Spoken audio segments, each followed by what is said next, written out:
오늘 새벽에 우리에게 주신 하나님의 말씀은 역대상 11장 20절부터 47절까지의 말씀입니다. 역대상 11장 20절부터 47절까지 말씀입니다. 구약 628쪽에 있습니다. 11장 20절부터 47절을 저와 여러분들이 번갈아서 교독하도록 하겠습니다. 요압의 아우 아비새는 그 3명 중 우두머리라. 그가 창을 휘둘러 300명을 죽이고 그 3명 가운데에 이름을 얻었으니 그는 둘째 3명 가운데 가장 뛰어나 그들의 우두머리가 되었으나 첫째 3명에게는 미치지 못하니라. 갑스엘 용사의 손자 여호야다의 아들 브나야는 용감한 사람이라. 그가 모압 아리엘의 아들 둘을 죽였고 또 눈 올 때 함정에 내려가서 사자 한 마리를 죽였으며 또 키가 큰 애굽 사람을 죽였는데 그 사람의 키가 5규빗이요 그 손에 든 창이 배틀채 같으나 그가 막대기를 가지고 내려가서 그 애굽 사람의 손에서 창을 빼앗아 그 창으로 죽였더라. 여호야다의 아들 브나야가 이런 일을 행하였으므로 세 용사 중에 이름을 얻고 30명 중에서는 뛰어나나 첫째 세 사람에게는 미치지 못하니라. 다윗이 그를 세워 시위 대장을 삼았더라. 또 군사 중에 큰 용사는 요압의 아우 아사헬과 베들레헴 사람 도도의 아들 엘하난과 하롤 사람 삼훗과 블론 사람 헬레스와 드고아 사람 이게스의 아들 이라와 아나돗 사람 아비에셀과 후사 사람 시브게와 아오와 사람 일레와 느도바 사람 마하레와 느도바 사람 바아나의 아들 헬렉과 그나에 속한 기브아 사람 리베의 아들 이데와 비라돈 사람 브나야와 가하스 시냇가에 사는 후레와 아르바 사람 아비엘과 이스마엘과 사알본 사람 아야바와 기손 사람 하셈의 아들들과 하랄 사람 사게의 아들 요나단과 하랄 사람 사갈의 아들 아히엄과 올의 아들 벨리발과 무게라 사람 헤벨과 블론 사람 아히야와 그 사람 에스베의 아들 나아레와 나단의 아우 요엘과 하그리의 아들 밉할과 하론 사람 슬렉과 스루의 아들 요압의 무기 잡은 자 베롯 사람 나하레와 이델 사람 이라와 이델 사람 가렙과 사람 우리아와 알레의 아들 사밧과 르우벤 자손 시사의 아들 곧 르우벤 자손의 우두머리 아디나와 그 추종자 30명과 아가의 아들 하난과 미덴 사람 요사밧과 아스드라 사람 우시아와 아로엘 사람 호담의 아들 사마와 여이엘과 시므리의 아들 여디야의 아들 시스 사람 요아와 마하위 사람 엘리엘과 엘라암의 아들 여리베와 요사위아와 모압 사람 이드마와 엘리엘과 오벳과 무소바 사람 야시아이더라. 아멘. 오늘의 말씀에서는 다윗과 함께한 이 용사들에 대한 이야기가 나옵니다. 그들이 어떤 활동을 했는지 그리고 그 용사들의 수효가 얼마나 있는지에 대한 그런 내용이 이어집니다. 사실 오늘의 말씀에 나오는 그 다윗의 용사들에 대한 내용은 사무엘하 23장의 내용과 비슷합니다. 얼핏 생각하기에는 역대상과 사무엘하 23장에 왜 이렇게 같은 성경에서 2번이나 같은 내용이 등장할지 궁금해지는 그런 좀 측면이 있는데, 이 말씀을 잘 살펴보면 역대상에서 나오는 다윗의 용사에 대한 설명이 사무엘하 23장에 나오는 설명보다 더 자세하다는 걸 알 수 있습니다. 사무엘하 23장에서는 부록처럼 본 내용 외에 부록처럼 이렇게 수록되어 나오죠. 즉 이 내용을 역대상에서는 중요하게 다룬다는 것입니다. 따라서 어떤 내용을 중요하게 다루는지에 대해 알면 하나님이 우리에게 오늘 주시는 메시지를 더욱 명확하게 알 수 있을 것 같습니다. 먼저 오늘 말씀을 다 함께 살펴봤을 때 알 수 있듯이 다윗이 왕이 되기 전 군대 장관일 때부터 왕이 되고 난 후에 다윗에게 와서 함께한 용사들도 매우 많다는 것을 알 수 있습니다. 왕이 되기 전부터 되고 난 후까지 다윗이 어려운 일을 당할 때까지 함께한 용사들이 많다는 것이죠.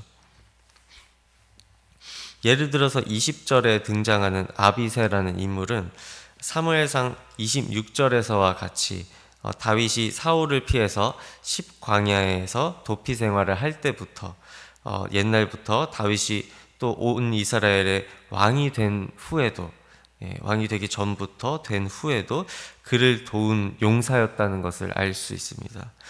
또 26절에 나오는 아사헬이라는 인물은 아비새의 형제로 이 요압의 삼형제죠. 요압 그리고 아비새, 아사헬 이렇게 삼형제가 있는데 아사헬은 다윗을 위해 싸우다가 일찍 목숨을 잃기도 합니다. 이와 같이 오늘의 말씀 가운데는 그 여러 용사들의 헌신적인 이런 행동들이 등장합니다. 다윗이 왕이 되는 과정과 또 왕이 되어서도 겪게 되는 여러 가지 어려움에 꼭 필요한 그런 도움을 줬던 이 용사들이 오늘의 말씀에서 등장한 사람들이라는 것이죠. 우리 함께 이 용사들이 다윗을 위해 어떤 행동까지 했는지 한번 같이 읽어보면서 되새겨 보겠습니다. 말씀 20절에서 23절을 함께 읽도록 하겠습니다. 시작. 요압의 아우 아비새는 그 3명 중 우두머리라. 그가 창을 휘둘러 300명을 죽이고 그 3명 가운데에 이름을 얻었으니 그는 둘째 3명 가운데에 가장 뛰어나 그들의 우두머리가 되었으나 첫째 3명에게는 미치지 못하니라. 갑스엘 용사의 손자 여호야다의 아들 브나야는 용감한 사람이라.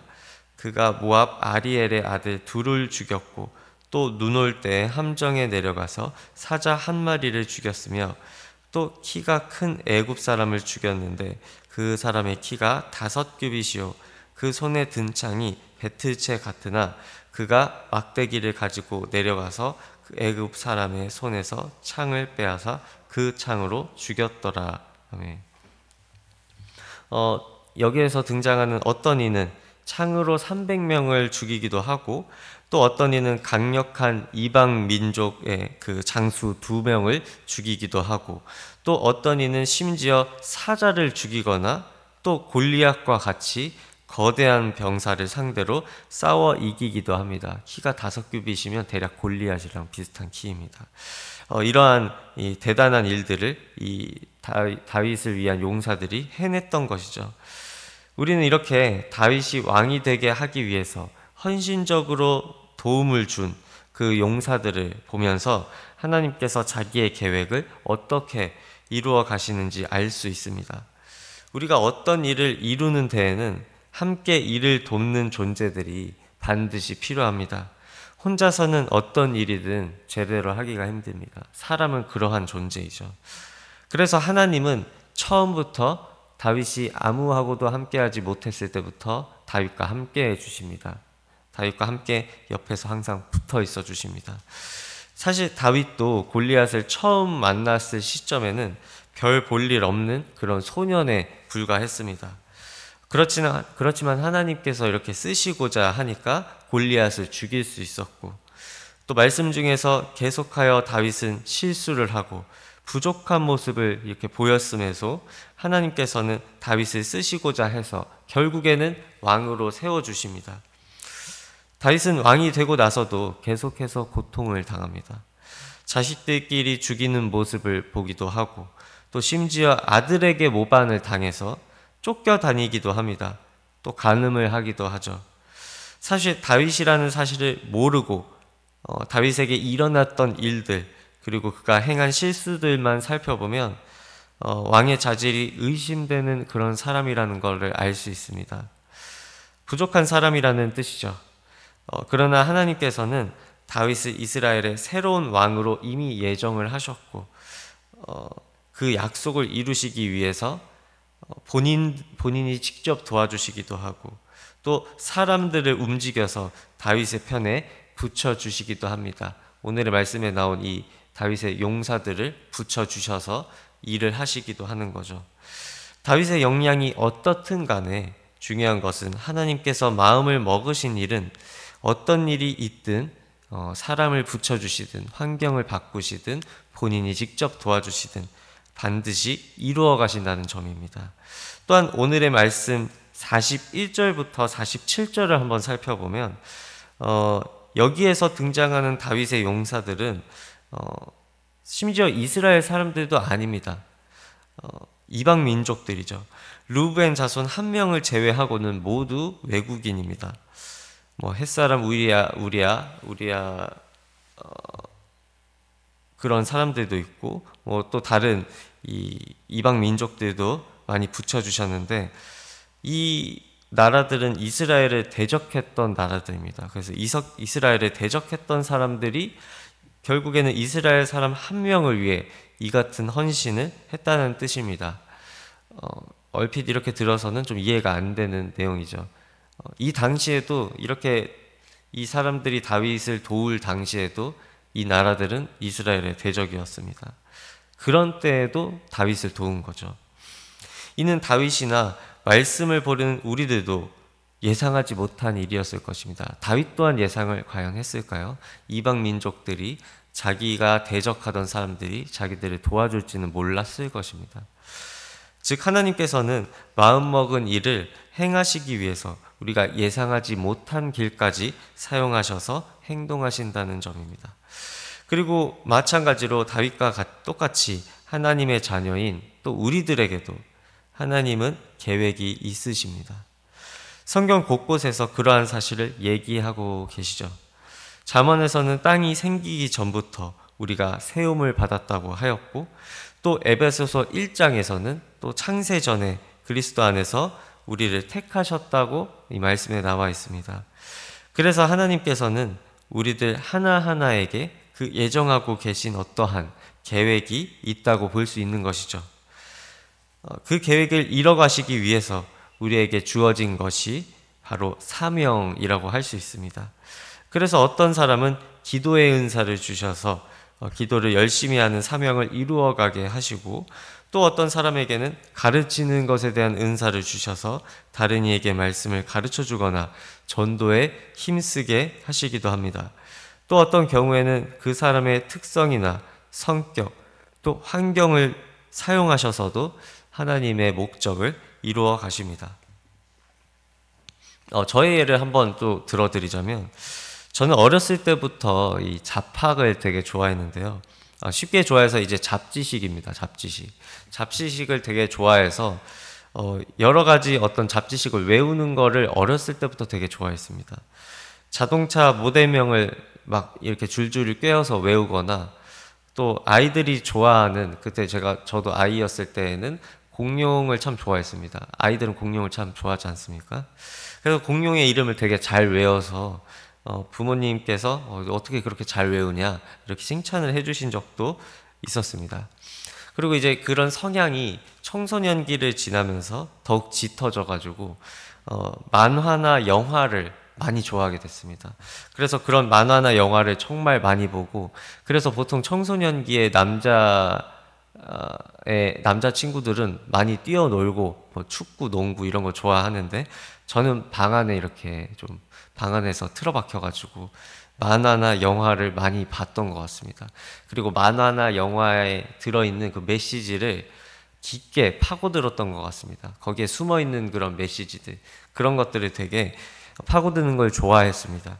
그리고 남들한테 그런 거를 설명해 주는 걸 되게 즐겼죠. 세상에는 그런 사람들을 혹시 뭐라고 부르는지 혹시 아시나요? 괴짜라고 부릅니다. 괴짜. 그래서 저는 지금 제가 생각해 봐도 그 당시를 제가 회상을 해보면 참 괴짜였던 것 같습니다. 뭐 4차원이라고도 하죠. 제 친구들도 저보고 4차원에 사는 사람 같다고 이렇게 학창 시절에 그렇게 얘기했을 정도니까 제가 좀 특이한 아이였던 것 같습니다. 남들은 그렇게 궁금해하지도 않고 또 생활에 별 도움도 이렇게 되지 않는 그런 지식들을 외우고 그것을 가지고 다른 사람에게 설명해 주는 걸 참 즐겼던 것 같습니다. 사실 좀 냉정하게 생각해 보면 이런 성향을 가지고 있는 사람에게 할 수 있는 생각이, 이 사람이 만약에 자기의 자식이 그런 성향이라면 이 친구가 사회에서 뭘 하고 살 수 있을까? 이런 생각이 들 법도 합니다. 심지어 저조차도 그런 스스로의 성향에 대해서 이렇게 생각해 볼 때 이렇게 잡학을 좋아하는 이런 성향을 가지고 어떻게 세상을 살아갈 수 있을까? 밥벌이는 할 수 있을까? 이런 생각을 많이 했던 것 같습니다.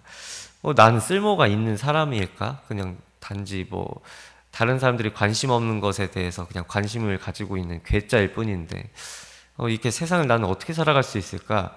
라고 대학생 때 그렇게 생각을 했던 것 같습니다. 하나님을 믿기 전까지는 그런 성향이 그냥 그런 성향을 가지고 있는 한 사람에 불과했는데 어떤 가능성을 가지고 있는지 스스로도 알지 못했는데 하나님을 만나고 나니 그리고 복음이 저에게 들어가니까 이런 저의 성향 또한 하나님께서 예상하지 못하는 방향으로 써주시는 그런 경험을 제가 했던 것 같습니다. 제가 앞서서 만화나 영화 이런 거 좋아한다고 했었죠. 그리고 제가 컴퓨터 게임도 좋아해서 컴퓨터 게임 만드는 직업을 하려고 했었습니다. 그리고 아이돌도 참 좋아했었죠. 그러니까 다방면으로 어떤 그런 남들이 관심을 가지기 조금 힘든 그런 관심사를 다 좋아했던 겁니다. 그런 문화들을 좋아하다 보니까 그런 성향과 하나님을 만난 저의 이 상태가 합쳐져서 나중에 어떻게 되었냐면 자연스럽게 그런 것들을 좋아하는 청소년들과 요즘 청소년들이 문화가 많이 바뀌어가지고 그런 만화나 영화, 게임들이 옛날에는 약간 음지 문화였어요. 근데 지금은 아이들이 그런 것들을 이제 드러내놓고 좋아해도 되는 그러한 상황이 돼서 그러한 시대가 되었기 때문에 그런 것들을 좋아하는 청소년들이 많습니다. 근데 제가 청소년 사역을 한 5년간 했었는데 공교롭게도 제가 그런 성향이어서 청소년들과 대화할 때 대화가 금방 잘 통하게 된다는 것을 이렇게 느꼈었죠. 그래서 청소년 사역 단체에서 이렇게 사역을 하면서 이 아이들을 만나고 그런 저의 성향에 대해서 아주 많은 도움을 받았습니다. 두세 마디만 아이들과 대화를 나누다 보면 어느새 친해져 있습니다. 왜냐하면 그들의 문화를 잘 알고 있기 때문에 그들의 언어를 잘 알아들을 수가 있죠. 그래서 그들의 언어로 그들의 이 말에 맞장구를 쳐주면 그걸 어떻게 아세요? 이렇게 청소년들이 대답을 하고 그 다음부터 저를 대하는 눈빛이 이렇게 바뀌었던 것 같습니다. 얼마 전에도 교회 앞에서 우리미 친구들을 만났는데 아동부에 속해 있는 우리미 친구들을 만났는데 그 친구들 타고 있는 이 자전거가 좀 특이한 자전거예요. 근데 제가 그런 문화에 관심이 많았어서 대번에 그 자전거 종류를 알아맞추고 그 친구들한테 그거 아니니? 기종까지 이렇게 되면서 물어보니까 친구들이 눈빛이 바뀌더라고요. 이거 어떻게 아세요? 그렇게 할 수 있었던 까닭은 제가 그 문화에 대해서 아주 잘 알고 있기 때문에 그렇게 얘기를 할 수 있었던 것입니다. 그러한 일들을 경험하면서 우리의 역량과는 상관없이 내가 생각하고 있는 나의 가능성과도 상관없이 우리가 하나님을 주로 시인하고 우리들에게 복음이 들어가서 우리의 존재가 바뀌게 되면 또 하나님과의 관계가 시작되게 되면 하나님께서 예상치 못한 방향으로 나의 성향을 사용하셔서 또 나의 처지도 사용하셔서 우리를 한마디로 전인격적으로 다 들어 쓰셔서 하나님의 계획을 이루어 가시는 것을 경험을 하게 되었습니다. 또 여러분들께서는 혹시 하나님께서 여러분들을 향한 계획을 가지고 계시다는 것을 믿고 계십니까? 하나님은 다윗이 어렸을 때도, 또 청년일 때도, 또 노년일 때도, 또한 그가 능력이 없을 때도, 또한 연륜이 쌓여서 능력이 생겼을 때도 제한 없이 늘 그를 들어 쓰셨습니다. 우리들 또한 천국 본향으로 돌아갈 때까지 지상에서 사는 동안 하나님의 계획하심을 함께 이루어가면서 장차 들어갈 하나님 나라를 미리 지상에서 연습하고 경험하게 됩니다. 우리가 하나님의 계획에 동참할 수 있도록 그 동참하자는 주님의 부르심을 들을 수 있도록 기도하면서 그 음성을 구해보는 저와 여러분이 되시기를 간절히 소망합니다. 그러한 하나님의 계획을 알 수 있게 해달라고 기도하는 우리에게 하나님께서 우리의 환경, 또 상황, 그리고 우리의 성향들도 모두 들어 써주시어서 언제든 우리를 향한 사명을 주실 줄로 믿습니다. 그리하여 하나님과 우리가 함께 동행하면서 하나님이 주시는 영광, 그가 이뤄 가시는 영광을 함께 누리실 수 있는, 함께 체험하실 수 있는 성령의 능력을 체험하실 수 있는, 경험하실 수 있는 저와 여러분들이 되기를 간절히 소망합니다. 자, 기도하겠습니다. 하나님 아버지, 우리들은 우리가 어떤 사람인지 처음부터 끝까지 알 수가 없습니다. 다윗 또한 그러했습니다. 하나님께서 그러한 다윗을 써주셨듯이 우리들 또한 똑같이 들어 써주시어서 하나님께서 창세전에 계획해 두신, 우리들을 향해 계획해 두신 하나님의 계획을 이루어 가 주시옵소서. 또한 그 영광에 주님께서 들어가실 때 우리들 또한 주님과 동창하는 가운데, 동행하는 가운데 그 영광을 함께 맛보고 천국 본향을 이 지상에서 함께 누릴 수 있도록 이 하나님 나라를 이 지상에서 함께 누려가면서 하나님과 동행할 수 있는 그런 삶을 살아낼 수 있도록, 또한 기대할 수 있도록 우리 마음을 주장하여 주시옵고, 또한 우리 성향도 주님께서 들어 써 주시어서 예상치 못한 방향으로도 주님과 함께 동행하는 그런 경험과 그 동행함으로 인해 감사하는 마음을 가질 수 있게 하여 주옵소서. 모든 것 예수님의 이름으로 기도드립니다. 아멘.